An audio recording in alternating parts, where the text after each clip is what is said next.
que c'est parce que vous êtes efficace. Cela, je n'en doute pas. Parce que label, c'est forcément des choix, c'est des exigences qui sont fixées, c'est aussi la rigueur. Je vous propose maintenant de revenir un peu sur tout le processus. Comment est-ce qu'on en est arrivé là? La toute première fois que je prends la parole ce matin, à la suite de tout ce qui a été dit et bien dit, je voudrais tout simplement vous saluer et vous remercier d'être là. Je vais rapidement parler de comment les grandes séquences qui ont marqué ce processus de labellisation. Et avant d'insister sur ces principales étapes, je vais faire un rapide historique. En 2009-2012, on nous a demandé d'accompagner les organisations de la société civile et plusieurs de ces organisations ont voulu mettre en place un dispositif pour discerner les associations qui ont un système de gouvernance qui force respect. La réflexion a donc commencé et le conseil d'administration avait suggéré que nous mettions d'abord en place un programme de renforcement d'accompagnement parce que le dispositif de labellisation était perçu comme un système de ségrégation, de distinction, je vais dire d'élimination. Donc on a fait ce travail de mise en place d'un programme pour accompagner rapidement. Maintenant, pour en venir au processus de labellisation même, nous nous sommes fondés sur un certain nombre de documents. Le Bénin fait partie des rares pays de la sous-région à disposer d'une charte des organisations de la société civile. Mais on s'est rendu compte que le contenu de la charte n'a pratiquement jamais été testé, mis en œuvre. Donc nous avons repris les dispositions de cette charte. Donc cette charte a servi de boussole. Il y a aussi les principes d'Istanbul.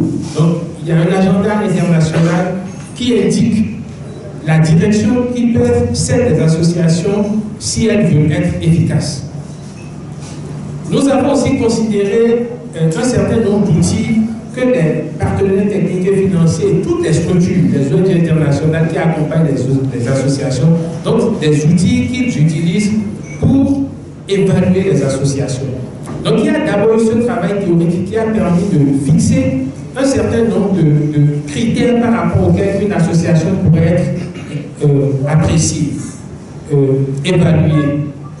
Une fois que ce travail a été fait, nous sommes allés sur le terrain à la rencontre des associations dans les 12 départements pour recueillir leur point de vue par rapport à ce dispositif. Nous avons essayé d'éviter qu'il y ait un nivellement par le bas parce que c'est très facile de dire tel critère ne peut pas compte tenu de telle condition. Bref, un travail, je vais dire participatif, une démarche participative a été développée pour que les associations se retrouvent dans ce que nous avons fait. Ça a été la deuxième étape. Et cette deuxième étape a suivi plusieurs phases je vais dire, de validation pour que nous ayons le repère, la boussole par rapport à laquelle les associations pourraient être labellisées. Une fois que le dispositif technique a été mis en place, il faut maintenant une structure pour mettre en œuvre, pour implémenter ce qui a été décidé. Un atelier technique a été réalisé avec aussi bien les ministères sectoriels qui ont quelque chose à voir avec les associations, les universitaires, les responsables des organisations de la société civile, pour que nous validions le dispositif qui va porter et qui va porter, je vais dire, le label qualité. Et nous avons retenu un comité de labellisation. Ce comité de labellisation est constitué de 4 catégories d'acteurs. Nous avons bien entendu les organisations de la société civile, nous avons des personnes ressources, nous avons des universitaires et nous avons aussi des partenaires techniques et financiers qui ont souhaité avoir un statut d'observateur. Dans ce groupe maintenant, il y a ce que nous avons appelé le comité technique. Donc le comité de labellisation a identifié l'unité technique de certification. l'unité technique de certification, composée de 2 personnes qui ont été choisies au sein de ce comité. Et à ces 2 personnes, s'est ajouté maintenant un expert comptable diplômé qui a été recruté. Et qu'est-ce que cette unité de certification a fait comme travail? Une fois que, disons, le dispositif de mise en œuvre a été mis en place, nous on a lancé l'appel. On a demandé aux associations qui souhaiteraient être labellisées, eh bien, de se manifester. Donc on a reçu un certain nombre de dossiers et l'unité technique de certification a étudié les dossiers. Donc cette unité technique de certification, j'attire l'attention sur le fait qu'il n'y a aucun membre de la maison de la société civile qui en soit membre. Du coup, c'est vraiment un organe indépendant qui a étudié les dossiers et un certain nombre d'associations ont été retenues sur la base de cette première étude. L'unité de certification a rendu compte au comité de labellisation et quand cette unité a eu le quitus, il est descendu maintenant sur le terrain pour apprécier, établir un parallèle entre ce qui a été constaté et ce qui est effectivement réalisé sur le terrain. Donc les documents qui ont été envoyés ont été relus sur le terrain. Un certain nombre d'acteurs travaillant, évoluant dans le milieu où ces associations développent leurs activités, donc ces acteurs ont été interrogés pour donner leur appréciation par rapport à l'engagement civique, aux activités que mènent ces organisations de la société civile. Cette unité de certification a bouclé sa mission au cours du mois de novembre et a retenu les associations qui seront tout à l'heure qui seront labellisées. Je dois dire que c'est vraiment un processus auquel on adhère de façon volontaire.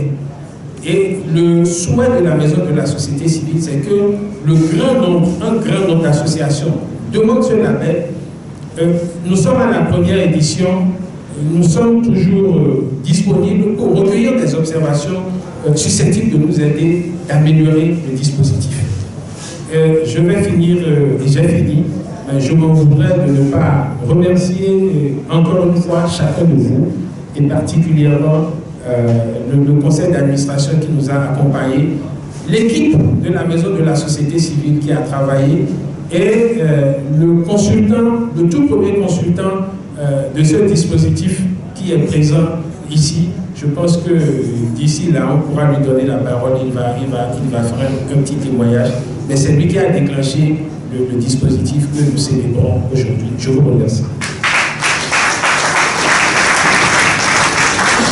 Je vous de notre part Constant Eoumi qui a fait partie de ce comité.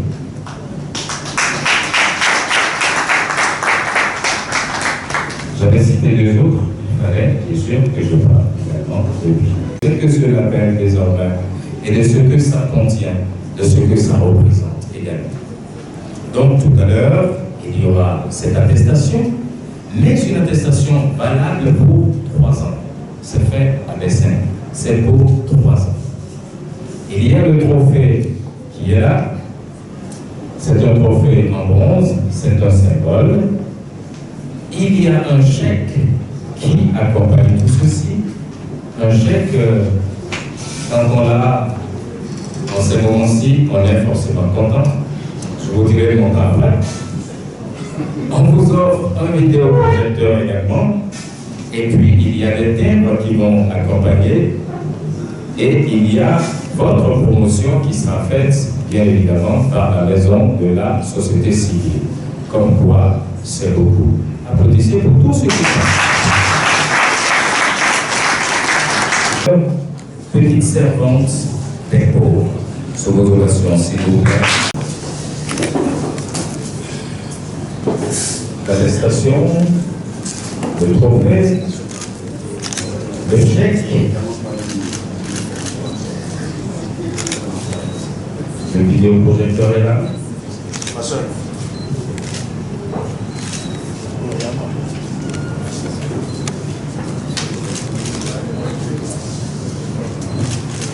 Sœur petite servante des pauvres.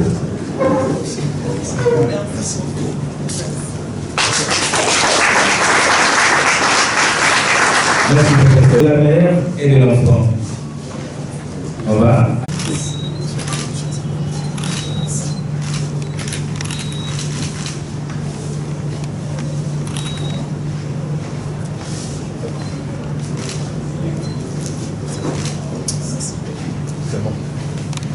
Merci. Alors, son trophée.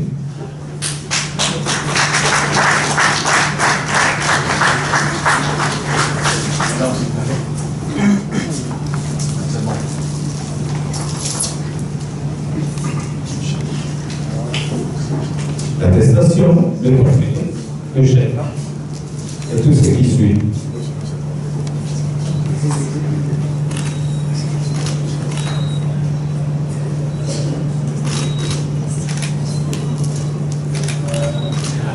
Madame, regardez ici.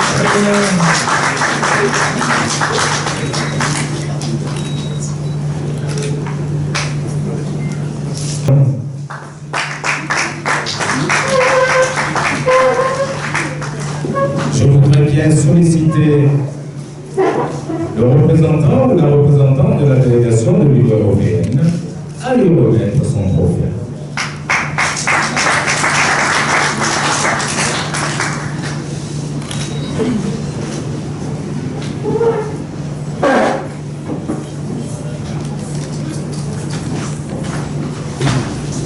Monsieur. C'est bien pareil pour les autres aussi. L'attestation, le trophée, Toute la délégation, tout. le chèque.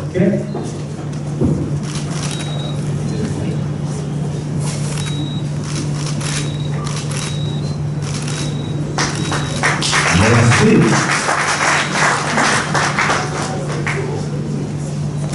Et si vous le permettez, avant de retrouver le dernier, je voudrais demander à tous ceux qui ont reçu les attestations de revenir avec les attestations de la maison de la société civile à remettre à ce seul son trophée.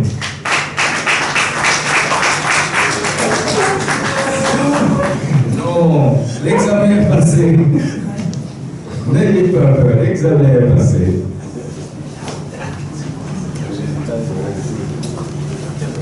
L'attestation, le trophée, le chèque, le livre est inconscient et puis la promotion qui vous est garantie par la maison de la société civile.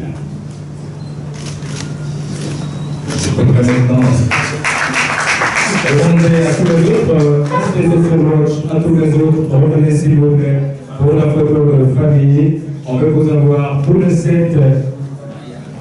Ça fait partie déjà de la promotion. Hein. Les trophées aussi, si vous les avez, les attestations, les trophées, ça permet de le reconnaître.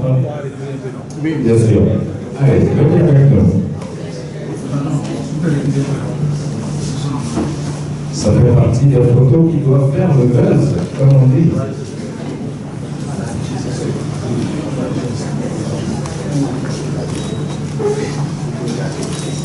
Voilà.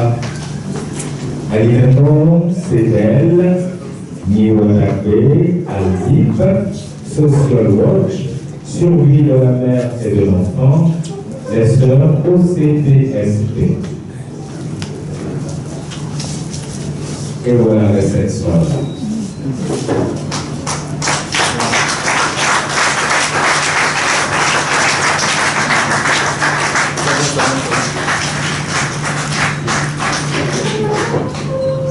Oh, est-ce que je vous envie?